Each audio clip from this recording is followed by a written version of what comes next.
말씀 보겠습니다. 우리 호세아서 3장 1절로 우리 5절 말씀입니다.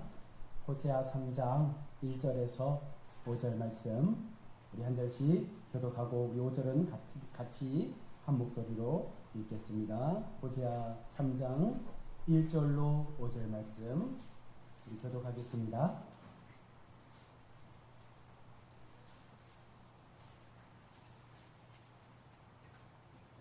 여호와께서 내게 이르시되 이스라엘 자손이 다른 신을 섬기고 건포도 과자를 즐길지라도 여호와가 그들을 사랑하나니 너는 또 가서 타인의 사랑을 받아 음녀가 된 그 여자를 사랑하라 하시기로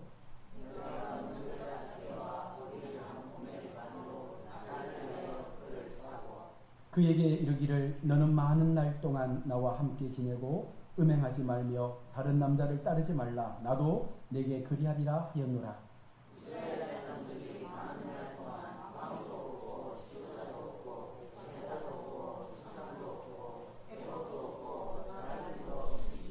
함께 봅니다. 그 위에 이스라엘 자손이 돌아와서 그들의 하나님 여호와와 그들의 왕 다윗을 찾고 마지막 날에는 여호와를 경외함으로 여호와여 그의 은총으로 나아가리라. 아멘. 할렐루야. 오후 시간도 하나님의 은혜가 말씀을 통해서 우리 가운데 부어지기를 축복합니다. 여러분 인생에서 누군가의 선택을 받는다는 것은 굉장히 좋은 일이죠. 여러분 혹시 내 가족, 내 남편, 내 아내 선택한 것에 대해서 후회하지 않습니까? 안 합니까? 역시 집사님 대단하십니다. 우리 모두가 내가 한 선택에 대해서 또 내가 선택받은 것에 대해서 얼마나 그것이 감사한지 모르면 우리 인생의 시간은 늘 힘들 수밖에 없어요. 그죠? 왜냐면 내가 선택한 것에 대해서 혹은 내가 선택받은 것에 대해서 불편한 마음이 생기니까 어떻게 살아가는 모든 시간이 감사가 되겠습니까? 어떤 선택이냐에 따라 다를 수 있겠지만 어쨌건 내가 선택했고 내가 선택을 받았다면 그 삶 속에서 우리는 모든 것에 감사하며 끝까지 그 길을 걸어가는 것이 복된 인생의 삶인 줄로 믿습니다. 구약의 여기는요 하나님의 선택에 대한 말씀으로 기록되고 있습니다. 하나님은 아브라함과 모세를 선택하셨고 그 밖에 많은 족장들을 선택하셔서 내가 너를 선택하여 불렀고 너를 통하여 자손들이 번성하게 될 것을 약속하셨고 그 약속의 시간들을 통해서 오늘 우리가 여기까지 온 것입니다. 결국 우리도 하나님의 선택 가운데 부름을 받았고 오늘 이곳에서 주님을 예배하는 예배자로 세워지게 된 것이죠. 근데 만약 우리 마음 가운데 내가 하나님 앞에 선택받은 것에 대해서 불편한 감정이 생기면 교회에 나오는 것이 힘들 수밖에 없어요. 여러분들은 오늘 새벽부터 교회 나오신 분도 계시고 예배에 참여하는 분도 계시는데 교회 나오는 것이 여러분 힘들지 않습니까? 안 힘드세요? 역시 가야업계는 대단한데요.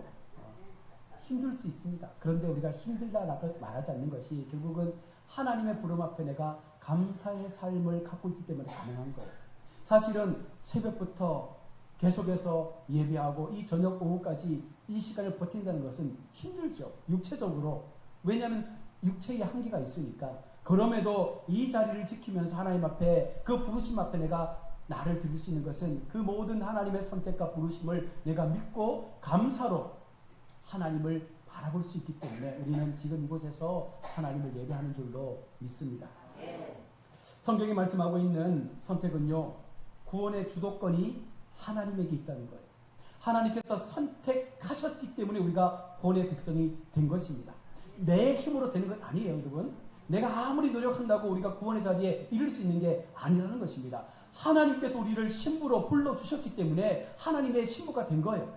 그 부르심 때문에 우리는 주님의 자녀가 된 것입니다. 그래서 우리는 지금 여전히 이 구원의 감격 속에서 하나님을 찬양하고 하나님을 예배하며 가야교회의 공동체로 이 자리를 지키고 있다는 것입니다.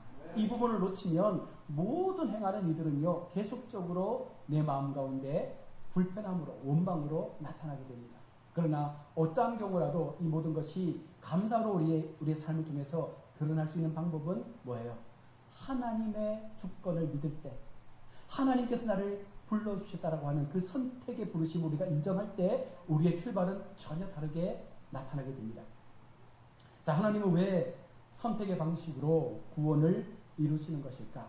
인간이 생각하는 것처럼 예수님을 보내시고 난 다음에 예수를 믿으면 구원을 받는다, 이게 선언하시고 누구든지 예수를 믿도록 강제적으로 막 밀고 가시면, 하나님께서 그렇게 하시면 온 세계가 예수를 믿을 것 같이 이런 생각되잖아요. 그죠?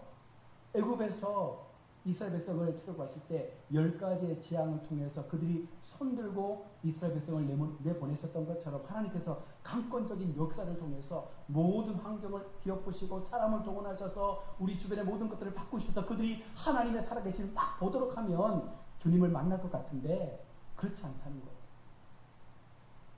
애굽의 바로왕이 10가지의 재앙을 통해서 마지막 자신의 장자가 죽는 모습을 보고 결국은 이스라엘 백성을 보내어줬지만 어떻게 됐습니까? 그 마음에 다시금 이 백성을 내가 붙잡아 죽이리라는 마음을 가지고 전차들을 끌고 따라가지 않습니까? 결국은 그 마음이 변하지 않는 거예요. 하나님은 선의로 대하고 하나님은 선의로 우리 가운데 가장 좋은 것들을 주시려고 그 길들을 준비하시지만 우리 마음은 열악하기 때문에 하나님의 강권적인 그 역사 속에서도 우리는 계속해서 부정하게 되는 것입니다. 그래서 중요한 것이 뭐예요? 내가 스스로 선택하고 그 부르심 앞에 나를 인정하고 내어놓을 때 이것이 진정한 예배가 되고 진정한 순종의 삶이 될 수 있는 것입니다. 소를 억지로 물가로 끌고 갈 수는 있지만 물을 먹이지는 못하는 것처럼 우리가 성도들을, 믿지 않는 사람들을 우리 교회로 막 데리고 올 수 있습니다. 뭐 전도잔치든 뭘 통해서 막 데려올 수 있지만 그들에게 복음을 심어주고 그들이 하나님을 믿게 하는 것은 그들의 선택의 몫인 거예요. 그래서 우리는 이 모든 것들을 은혜라고 말하는 것이죠. 문제는 세상은 지금 이 땅에 오신 예수를 원하지 않습니다. 다른 예수를 원해요. 우리가 계속 앞서 보셨던 것처럼 예수님을 기능적 하나님으로 믿고 싶은 거예요. 내 삶의 필요를 채워주시는 그런 하나님. 부적을 탁 붙여놓으면 그 부적의 힘을 통해서 우리 집안의 귀신들이 다 사라지는 그런 하나님을 생각하니 그 세상 사람들이 하나님을 믿고 싶은 마음이 들겠습니까? 이제 추석이 되어지면 우리들도 제사를 지내는 가정들을 우리 간혹 보게 되는데 제사의 병폐가 뭔지 아십니까? 신을 섬기잖아요. 조상신을. 근데 저는 아무리 생각해도 이해가 안 되는 게 조상신이 자녀를 사랑할까요? 안 할까요? 만약에 있다고 가정했을 때 사랑하겠죠. 내가 부모로서 죽어서 어디가 있다가 명절에 제사 지낼 때 그 제사 지내는 상으로 찾아오는 홍기가 된다면 이왕이면 내 자녀들 복되게 하고 싶을 거예요. 부모의 마음이잖아요. 그 모든 부모가. 그런데 우리는 그것을 굉장히 두려움으로 받고 있는 거예요. 내가 제사를 잘못 드려서, 내가 제사를 풍성하게 안 드려서 우리 부모가 여기 와서 이 음식을 먹고 불편해서 우리 집을 저주할까봐, 우리 집을 망하게 할까봐 그런 마음을 가지고 우리 많은 믿지 않는 분들은요 제사를 지내는 것 같아요. 이 모순 아닙니까? 부모 입장에서 보면 부모는 언제라도 자녀의 편에 서기 원하고 자녀가 잘 되기를 원하는 마음으로 늘 모든 것들을 다 주었는데 제사 좀 홍동배스 안 따지고 작게 드려서 제사 드리면 그거 받고 섭섭해서 저주하고 그 가정을 파탄시킨다면 과연 그것이 부모라 말할 수 있겠습니까?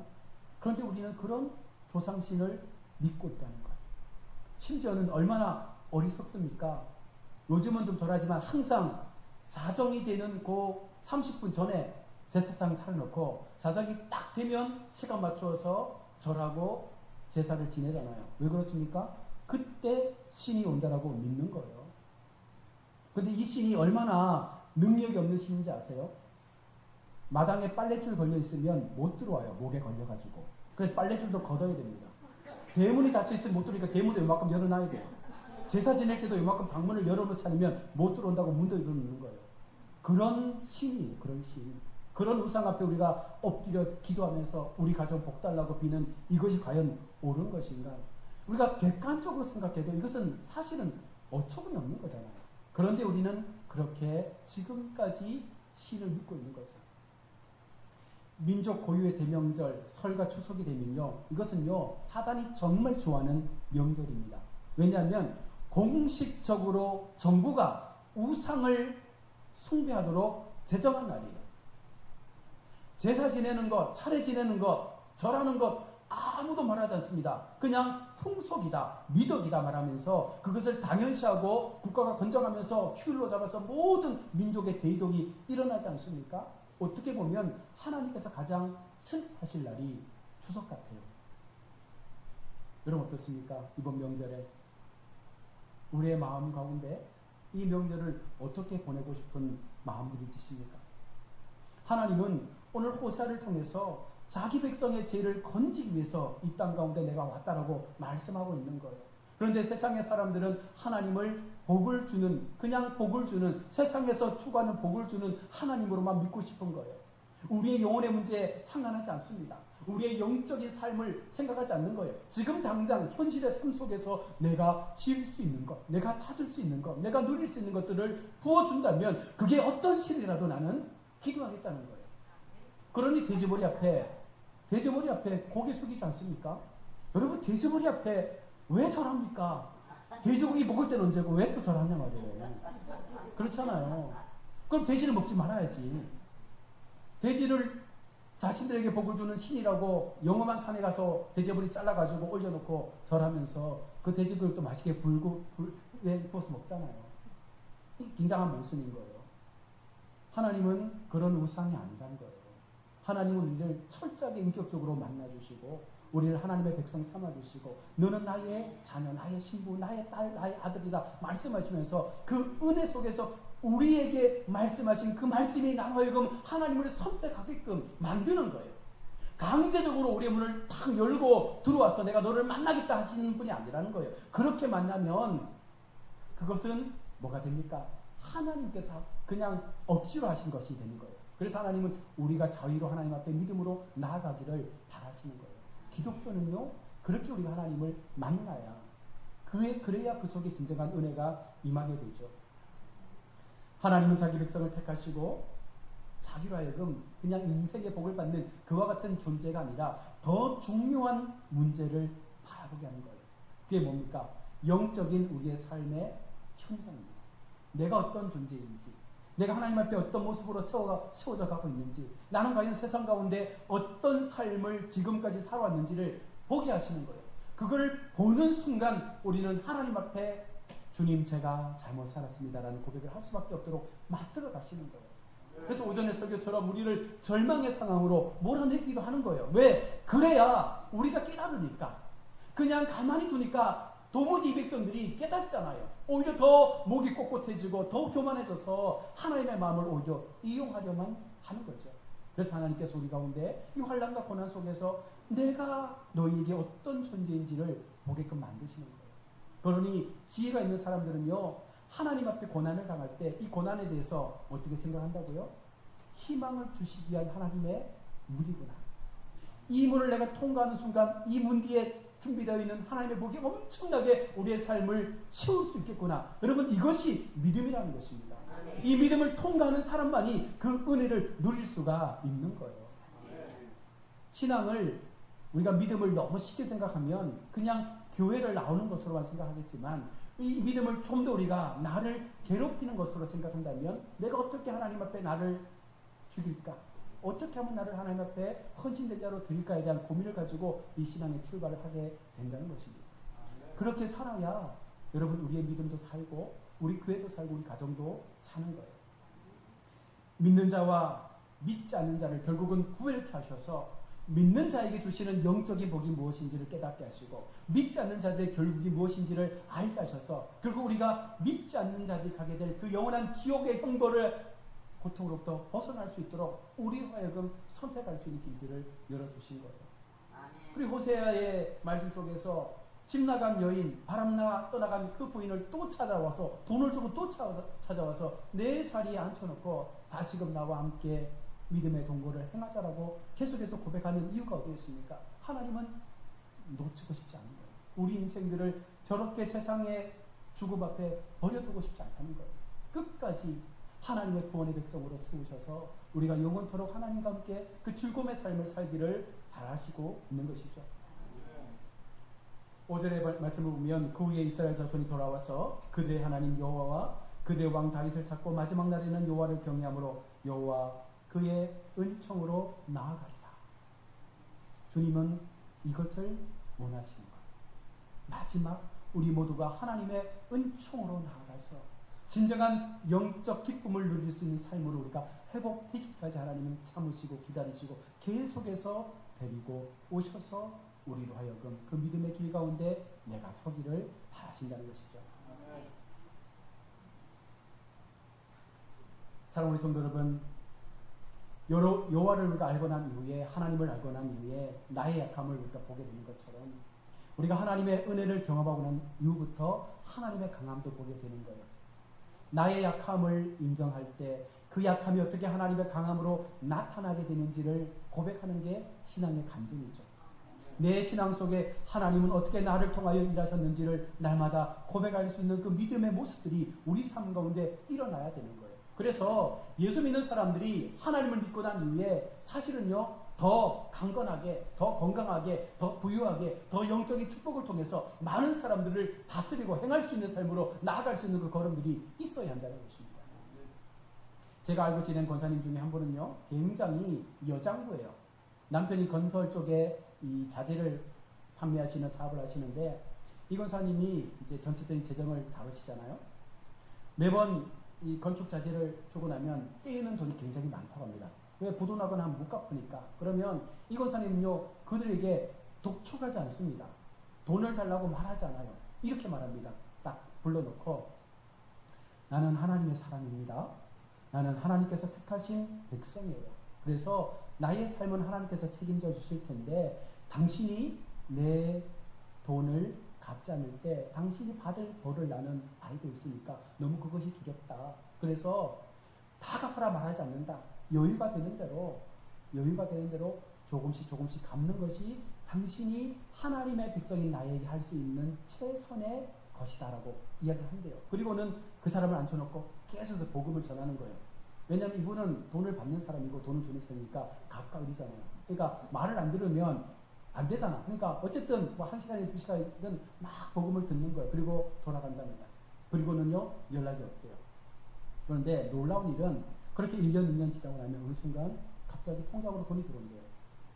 그분이 돈을 넣어준 거예요. 그리고 전화 와서 너무 늦게 드려서 죄송합니다. 덧붙이는 말씀이, 제가 그때 권사님 말씀을 듣고 늘 마음 가운데 뭔가 모를 나를 짓누르는 마음이 계속해서 생겨나더라는 거예요. 그 마음을 누가 주셨겠어요? 하나님이 주신 거예요. 하나님의 백성은 하나님께서 갚아주실 때를 기다리면 되는 거예요. 우리 힘을 가지고 우리의 방법을 가지고 뭔가 해보려고 하는 것이 아니라 그냥 마음을 다 내려놓고, 하나님 아시죠? 하나님 뜻대로 하십시오. 이분이 돈을 안 갚아도 괜찮습니다. 그러나 왜? 하나님은 그분이 돈을 안 갚아도 다른 구멍에서 나올 수 있는 길들을 계속해서 열어주시니까 그 마음으로, 그 믿음으로 살아가는 거예요. 그러면서 이 신앙에서, 나의 신앙에서 사람을 미워하는 마음으로 변하는 것이 아니라 오히려 이것을 통해서 주의 복음이 전해질 수 있도록 오히려 그에게 하나님의 복음으로 그를 향해서 말하는 거예요. 하나님의 말씀에 능력이 있지 않습니까? 그 말씀이 결국은 그 심령을 찌른 거예요. 계속해서. 다시금 그분이 사업을 재개해서 일어나고 회복되니까 보통 사람 같으면 한 몇 년 연락 안 되고 하면 그냥 모른 체 하고 그냥 넘어가잖아요. 이분이 갚는 거예요. 하나님 그렇게 일하시는 분 아닙니까? 우리 모두가 하나님 앞에 하나님의 자녀로서 살아갈 때에 그 은총의 약속을 받은 백성이라면 우리는 소망 가운데, 우리 가족 가운데 누구라도 반드시 하나님께서 그때를 준비하시고 기다리시고 그를 찾으신다는 그 확신 속에서 계속해서 기도하셔야 됩니다. 그가 돌아올 때까지 용서하는 마음으로, 긍휼의 마음으로, 은혜의 마음으로. 이것이 하나님이 주신 마음이잖아요. 하나님의 마음이 그러하니 우리의 마음도 그런 마음으로 우리가 교회 앞에 우리 자신을 세워가야 합니다. 그래서 우리는 하나님의 용서를 말하기 전에 뭐 해야 돼요? 나의 처지를 먼저 살펴야 돼요. 하나님 나를 용서해 주십시오라고 말하기 전에 먼저는 내 삶의 모습을 직면하고 내가 어떻게 하나님 앞에 세워져 갔는지를 먼저 보면서, 그리고 그것을 회개로 고백하고 용서의 삶을 고백하고, 그리고 내가 용서하지 못했던 사람들마저도 내가 용서하겠다라는 그 마음을 가지고 하나님 앞에 나아가는 것이 진정한 하나님 나라의 백성의 삶의 모습이 됨을 이야기하고 있는 것입니다.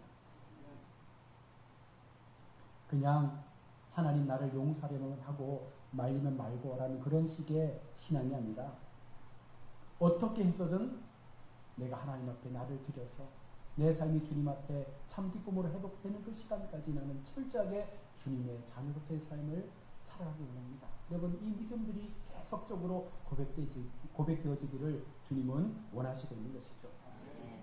1절의 말씀을 보십시오. 여호와께서 내게 이르시되 이스라엘 자손이 다른 신을 섬기고 건포도 과자를 즐길지라도 여호와가 그들을 사랑하나니 너는 또 가서 타인의 사랑을 받아 음녀가 된 그 여자를 사랑하라 하시고, 이 말씀은 세상의 관점으로는요 이해가 되지 않는 말씀이잖아요. 이건 완전히 100% 이혼 사유가 되는 말씀이에요. 몇 번이나 다른 남자와 음행을 행했던 그 여인을 다시금 데리고 오라는 말씀, 그것도 그냥 데리고 오는 것 아닙니다. 그에게 돈을 주고 그 값을 치르고 다시 데리고 오는 거예요. 하나님은 그만큼 우리를 사랑하시고 기다리고 있는 거죠. 그러는 종 앞에 세워지도록 우리를 불러주시는 하나님의 사랑을 여러분 우리가 경험하지 못하면 하나님을 믿는 그 믿음이라는 것 자체가 사실은 의미가 없어져 버리는 거예요. 말로만 고백하는 하나님의 사랑, 하나님의 은혜, 긍휼, 자비하심, 용서, 여러분 아무리 고백해 보십시오. 내 마음 가운데 진심으로 그것을 깨닫지 못하고 하는 모든 것들은요 그냥 허공을 치는 소리밖에 되지 않는 거예요. 고백의 행동이 따라갈 때, 고백에 우리의 삶이 온전하게 표현되어질 때, 그래서 우리도 누군가를 향해서 그 사랑의 용서를 행할 수 있을 때 여러분 우리 교회는 더 아름답게 성장하게 될 줄로 믿습니다. 하나님의 사랑과 용서 때문에 산다는 것을 아는 그가 하나님의 백성입니다. 하나님의 용서 때문에 내가 여전히 이 땅에서 내가 존재하고 있다는 사실을 아는 백성이 하나님의 참 백성인 거예요. 결국 마지막 날 하나님의 심판은요 살인자, 강도 이런 사람들의 몫이 아니라 용서와 사랑을 거부한 자들에게 주어질 몫이 된다는 거예요. 살인자도 하나님의 은혜를 깨닫고 그가 하나님의 마음으로 돌아서면 구원을 받는 거예요. 우리의 생각은 중요한 게 아닙니다. 하나님의 판단과 하나님의 생각 속에 우리가 어떤 선택을 하느냐가 우리를 구원으로 이끌어 가게 한다는 거죠. 세상 사람들은요 자신의 실상을 보지 못하기 때문에 용서의 은총보다는요 세상에서 구하고 싶은 은총을 더 찾는 것에 목매가는 거예요. 그래서 하나님은 그것은 중요하지 않다. 너의 생명의 주인이 누구냐? 오늘 밤 내가 너의 생명을 거두면 네가 지금까지 모았던 이 모든 것들이 누구의 것이 되겠느냐라고 말씀하셨던 것처럼 여러분 내 것이라고 생각하지 마세요. 내가 지고 내가 누리고 있는 모든 것들을 내 것이라고 생각하는 순간 우리는 계속해서 그 욕심에서 벗어나올 수가 없는 것입니다. 그 마음을 비워야 그 비워진 마음에 하나님의 은혜가 계속적으로 부어진다는 것입니다. 2절을 보시면 내가 은 15개와 보리 한 코멜 반으로 나를 위하여 그를 사고 오라고 말합니다. 하나님은 값을 주고 사오는 거예요. 우리를 값을 주고 사오셨습니다. 어떤 값이? 예수의 피의 값으로 우리를 사셨잖아요. 그 피의 값의 공로가 얼마나 큰지 여러분 생각하십니까? 주님께서 나를 위하여 죽으셨다라고 하는 그 피의 값의 공로를 우리가 계산하지 못하고 생각하지 못하면 하나님의 죽으심은요 그냥 죽었다라고 끝나는 거예요. 무엇 때문에 죽었는지, 무엇 때문에 피를 흘리셨는지, 무엇 때문에 십자가의 희생을 행하셨는지를 아셔야 돼요. 누구 때문에? 나 때문에, 누구 때문이 아닙니다. 나 때문에 죽으신 거예요. 여러분, 나라는 관점을 가지고 하나님의 십자가를 바라보셔야 됩니다. 그래야 십자가가 내 속에 임하는 거예요. 그 십자가의 사랑이 나를 통해서 온전히 고백될 때 그 십자가의 사랑을 통한 나의 회복이 나타나게 되는 거예요. 우리는 늘 신앙을 얘기할 때 계속해서 남들의 신앙을 평가할 때가 많아요. 그러지 마시라는 거죠. 중요한 것은 내가 하나님 앞에 어떤 존재를 세움받았는지, 내가 하나님 앞에 어떤 모습으로 내 신앙을 지키고 있는지, 지금 정말 내 마음 가운데 어떤 회개의 영성을 가지고 하나님 앞에 나 자신의 삶을 내어드리기를 원하고 있는지를 늘 정말 점검할 수 있는 그 믿음의 시간들이 우리 가운데 필요한 줄로 믿습니다. 하나님의 구속의 은총을 깊이 아는 자라면요 우리는 평생 용서하며 살 수밖에 없어요. 어떤 것이라도 용서해야죠. 왜? 나를 죽음에서 건져내신 하나님의 용서가 내 가운데 임하는데 어떤 죄인들 용서하지 못하겠습니까? 그래서 예수 믿는 자들에게 임하는 복이 용서를 통한 평강이에요.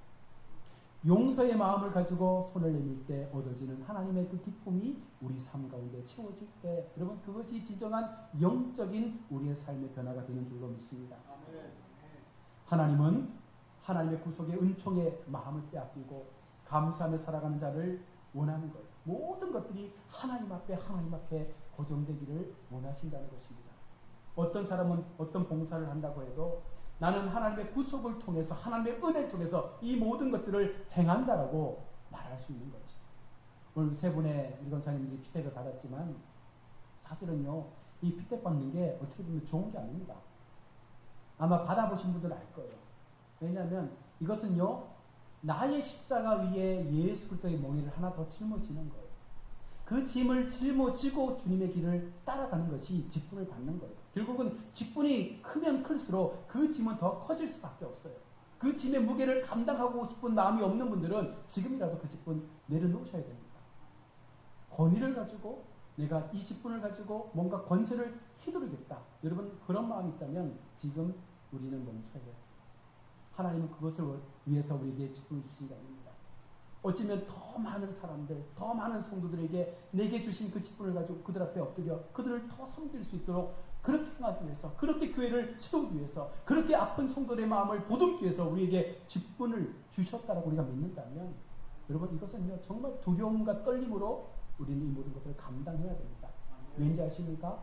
마지막 심판날에 가장 크게 책망받을 자가 목사예요. 그리고 장로님들, 그리고 중직들이죠.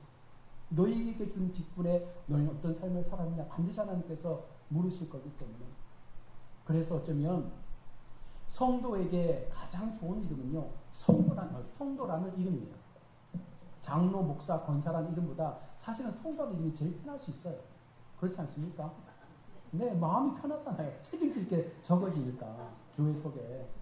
그런데 직분을 받으면 그만큼 책임이 커지는 거예요.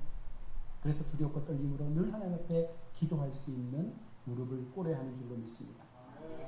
하나님의 선택을 통해서 주님의 주권을 바라보고 나를 선택해 주신 그 하나님 앞에 감사하며 아직도 구원받지 못하고 있는 수많은 우리 주변의 가족들과 이웃들을 향해서 내가 받은 이 구원의 사랑 전하고자 하는 마음으로 살아갈 때 여러분 이것이 주님 앞에 은혜를 갚는 신앙의 모습이 된다는 것입니다. 주님 말씀합니다. 너는 말씀을 전파하라. 때를 얻든지 못 얻든지 항상 힘쓰라. 이것이 하나님을 먼저 믿은 우리에게 주신 하나님의 명령이에요. 말씀을 전파하라. 이 말씀은 주님을 전하라는 거예요. 주님의 영광을 전하라는 거예요. 세상 가운데 주님의 의가 드러날 수 있도록 나를 통해서 그 도구의 모습이 우리의 삶 가운데 전달되기를 주님은 원하시고 있다는 것입니다. 오늘 호사의 말씀처럼 하나님은 우리를 선택하셨습니다. 여전히 버리지 아니하시고 충분히 버릴 만한 이유가 되잖아요. 우리가 유책 배우자입니다. 하나님 편에서.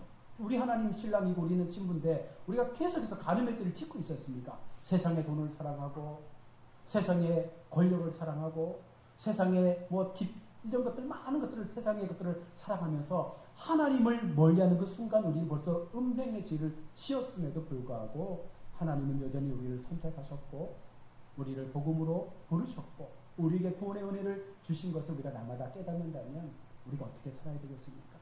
더 철저하게 하나님 앞에 나 자신을 낮추어서 하나님을 높이고 교회를 세우는 일에 우리의 삶을 내어드릴 수 있는 우리 복된 성도들이 되시기를 주의 이름으로 축원합니다. 기도하겠습니다. 하나님 은혜 감사합니다. 오늘도 우리가 호세아의 말씀을 통해서 또 한번 우리 자신의 삶을 돌아봅니다. 하나님 우리를 택하시고 주의 백성 삼으시고 너는 내 것이라 나의 신부라 말씀하셨는데 우리가 얼마나 많은 세상의 욕심 앞에 그 마음을 배반하며 음녀의 삶을 살았는지 모릅니다. 그럼에도 주님은 여전히 기다려주시고 우리를 다시금 값을 주고 사셔서 하나님의 생명의 자녀로 세워주시는 날마다 우리 잊지 않고 우리도 용서의 삶으로 구원의 삶으로 은혜의 삶으로 주님과 함께 마지막까지 이 믿음을 지키고자 하는 간절한 삶으로 하나님 앞에 나를 내어드릴 수 있는 우리 모든 성도들 되게 하여 주시옵소서. 예수님의 이름으로 기도드립니다. 아멘.